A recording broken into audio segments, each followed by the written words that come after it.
नमस्कार साथियों। महाराष्ट्र में आज 288 सीटों पर मतदान हो रहे हैं। महाराष्ट्र का यह चुनाव इसलिए अहम है क्योंकि लोकसभा चुनावों में महाराष्ट्र में एमवीए ने बढ़त ले ली थी और तब से यह माना जा रहा था कि महाराष्ट्र में संभवतः एमवीए की स्थिति अच्छी है, एमवीए की सरकार भी वहां बन सकती है। लेकिन जिस तरह से हरियाणा में बीजेपी ने चुनाव प्रचार के अंतिम चरण में जाकर के बाजी को पलट दिया, हम कह सकते हैं कि महाराष्ट्र का भी सीन कुछ उसी तरह का दिख रहा है। आप देखिए कि उत्तर प्रदेश के मुख्यमंत्री योगी आदित्यनाथ जब से महाराष्ट्र आए और उन्होंने बंटोगे तो कटोगे का नारा दिया, हालांकि यह नारा बांग्लादेश के संदर्भ में दिया गया था।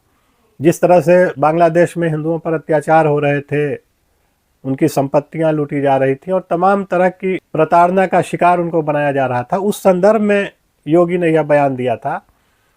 लेकिन जिस तरह से महाराष्ट्र चुनाव बंटोगे तो कटोगे इस नारे के इर्द गिर्द घूमने लगा, प्रधानमंत्री मोदी ने भी एक रहेंगे सेफ रहेंगे या एक हैं तो सेफ हैं, इस तरह का नारा दिया।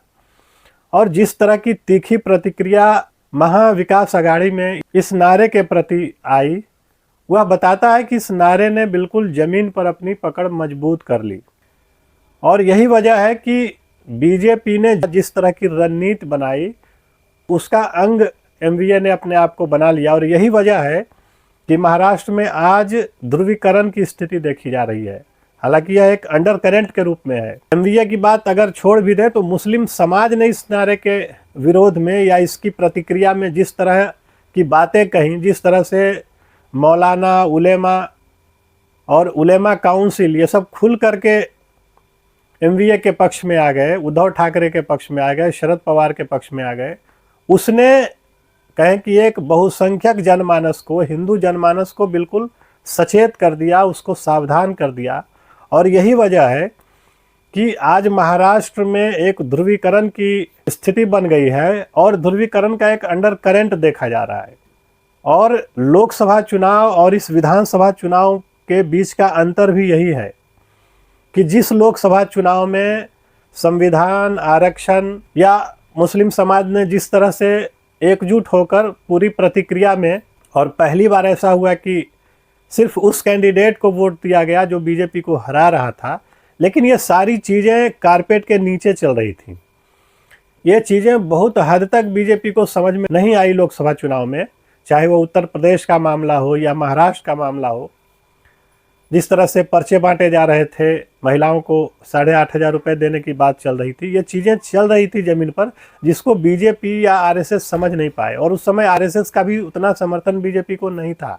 लेकिन इस बार आरएसएस ने भी कमर कस ली और बंटोगे तो कटोगे की प्रतिक्रिया में जिस तरह से महाराष्ट्र की उलेमा काउंसिल सामने आ गई और उसने 17 मांगे रखी और उस काउंसिल ने यह कहा कि अगर मुस्लिम समाज का वोट चाहिए तो ये मांगे पूरी करनी होगी चुनाव जीतने के बाद। और उसको सबने, मतलब महाविकास आघाड़ी के सभी घटक दलों ने उसको मान लिया।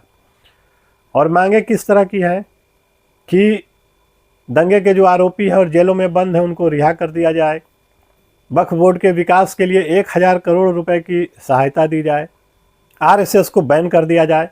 तो इस तरह की जो तमाम मांगे हैं और जो खुलकर मुस्लिम समाज इन मांगों के पक्ष में या एमवीए के पक्ष में आ गया, उसने कहीं ना कहीं हिंदू वोटों के भी ध्रुवीकरण का एक रास्ता बनाया।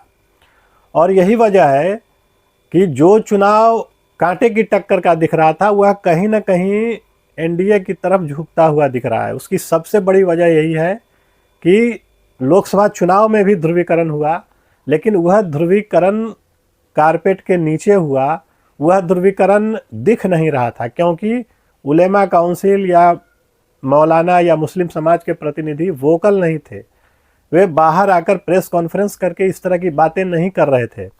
लेकिन इस चुनाव प्रचार में जिस तरह से मुस्लिम समाज के प्रतिनिधियों ने आक्रामकता दिखाई, जिस तरह से उन्होंने अपनी मांगें रखी, और सज्जाद नोमानी जैसे लोग जो बाहर आकर यह कहने लगे कि यह चुनाव सिर्फ महाराष्ट्र का चुनाव नहीं है बल्कि यह चुनाव पूरे देश का चुनाव है, मुल्क के मुस्तकबिल को तय करने वाला चुनाव है।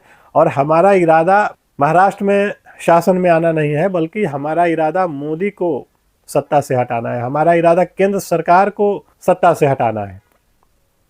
और इस तरह की जो बातें कही गई कि यह चुनाव महाराष्ट्र का नहीं बल्कि देश का है, और जो उग्रता दिखाई गई, आक्रामकता दिखाई गई, उस सब से यह माहौल बना कि जो बहुसंख्यक हिंदू वर्ग है वह भी अपने आप में सचेत हुआ, सावधान हुआ, और उसे भी यह लगने लगा कि चूंकि खुल करके मुस्लिम समाज और मुस्लिम प्रतिनिधि इस तरह की बातें कर रहे हैं, धार्मिक उग्रता और सांप्रदायिक ध्रुवीकरण की बात कर रहे हैं, इसलिए बहुसंख्यक समाज में भी यह एक तरह की चेतना आई, एक तरह से वे लोग सावधान हुए और उनमें भी एक तरह का ध्रुवीकरण हुआ और वह एनडीए के पक्ष में हुआ।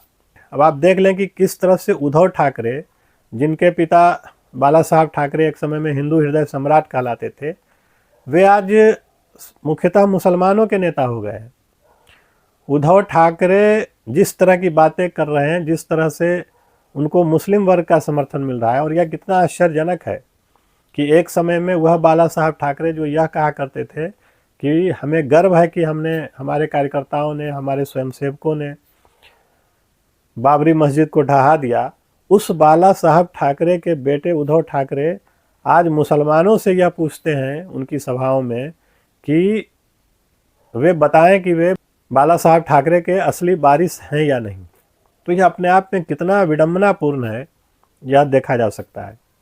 और इसीलिए देवेंद्र फडणवीस ने वोट जिहाद बनाम धर्म युद्ध की बात की कि एक तरफ अगर सज्जाद नोमानी जैसे लोग बाहर आकर यह कहते हैं, मुसलमानों से यह कहते हैं कि आप सिर्फ उसे वोट करें जो बीजेपी को हरा सके, और यह चुनाव सिर्फ महाराष्ट्र का नहीं है बल्कि यह चुनाव मुल्क के मुस्तकबिल का है, और यही बताता है कि किस तरह से बिल्कुल खुले तौर पर एमवीए, कांग्रेस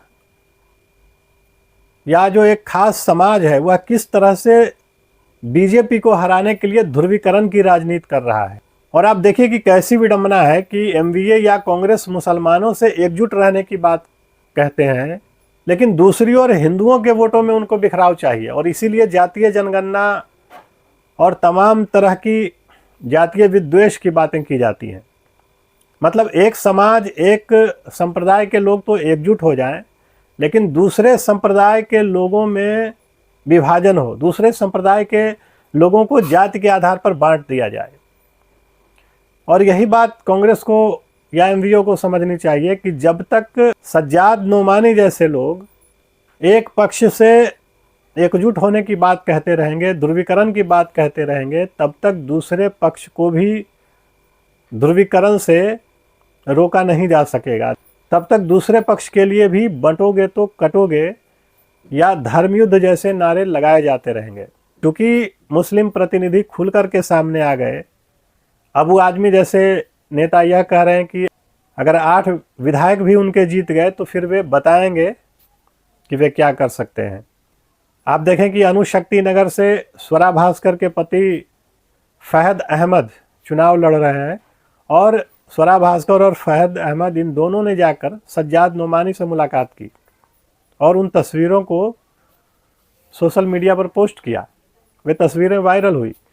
तो मुस्लिम समाज को जिस तरह से ध्रुवीकरण के लिए प्रेरित किया गया, उसने ही बहुसंख्यक समाज को भी एक तरह से सावधान किया, और हिंदू समाज को भी कहीं ना कहीं यह मैसेज गया कि चूंकि एक पक्ष ध्रुवीकरण की ओर बढ़ रहा है तो उसे भी एकजुट होकर के वोटिंग करना चाहिए। हालांकि यह संभव नहीं है कि बिल्कुल 100% या बहुतायत में इस तरह की स्थिति बने ध्रुवीकरण की, लेकिन निश्चित तौर पर जिस तरह की सांप्रदायिक बयानबाजी हुई उसने पूरे महाराष्ट्र के चुनाव को प्रभावित किया है। उसने पूरे महाराष्ट्र को धार्मिक आधार पर ध्रुवीकृत कर दिया है। तो आज इतना ही। अगर आपको यह बातचीत पसंद आई हो तो इस चैनल को सब्सक्राइब करें, वीडियो को लाइक करें, अपना साथ और समर्थन हमें देते रहें। नमस्कार।